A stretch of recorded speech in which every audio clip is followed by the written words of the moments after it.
বাংলাদেশের একটি অত্যন্ত গুরুত্বপূর্ণ স্বাস্থ্য সমস্যা।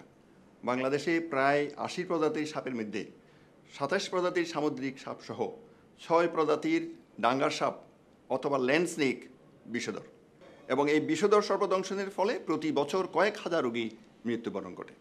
এমনকি প্রতি বছর যে আমাদের দেশে বন্যা হয় তাতে কিন্তু এই সর্পদংশনের হওয়ার সম্ভাবনা বেড়ে যায়। এমন গত বছর প্রায় ১০৩ রোগী সর্পদংশনে আক্রান্ত হয়ে তার মধ্যে ১০০-র অধিক রোগী সর্পদংশনের পরেই মারা যান। এর মধ্যে কিন্তু একটা রোগী কিন্তু সর্পদংশনের পরেই মারা যাওয়ার কথা নয়।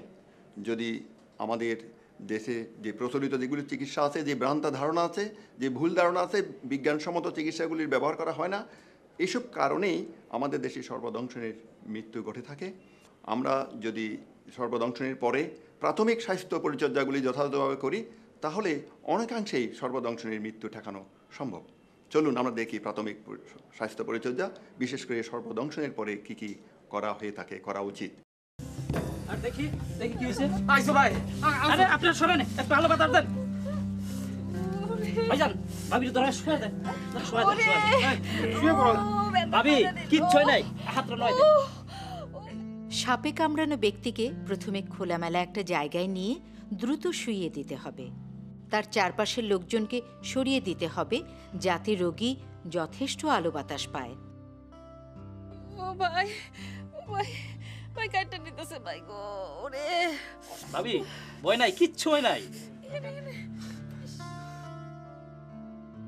রোগীর জ্ঞান আছে কিনা তা যাচাই করুন। জ্ঞান থাকলে কথা বলে তার মনোবল যোগান।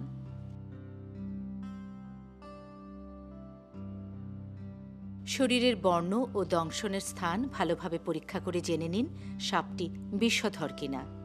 সাধারণত বিষধর সাপ হলে ১ বা ২ দাঁতের কামড়ের চিহ্ন থাকবে। ২-এর অধিক দাঁতের কামড় থাকলে সাপটি বিষধর নয়।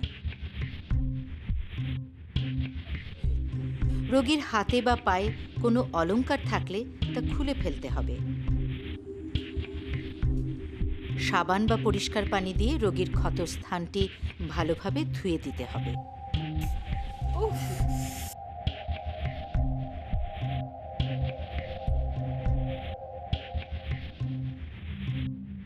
হাত বা পায়ে কামড় দিলে ক্ষতস্থানে বাঁশ বা কাঠের চটা দিয়ে হালকাভাবে বাঁধতে হবে। ঘুমাইন না ভাবি। আরে কষ্ট হইতেছে রে, ঘুমায়ও না। শোনো শোনো শোনো, এই তো ডাক্তারের কাছে এখনই যাবো। সাপে কাটা ব্যক্তিকে সারাক্ষণ সজাগ রাখার চেষ্টা করতে হবে।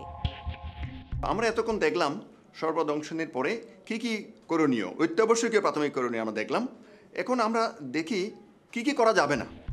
বেশি নড়াচড়া করলে বিষ দ্রুত ছড়িয়ে পড়তে পারে, তাই রোগীকে নড়াচড়া করা থেকে বিরত রাখতে হবে।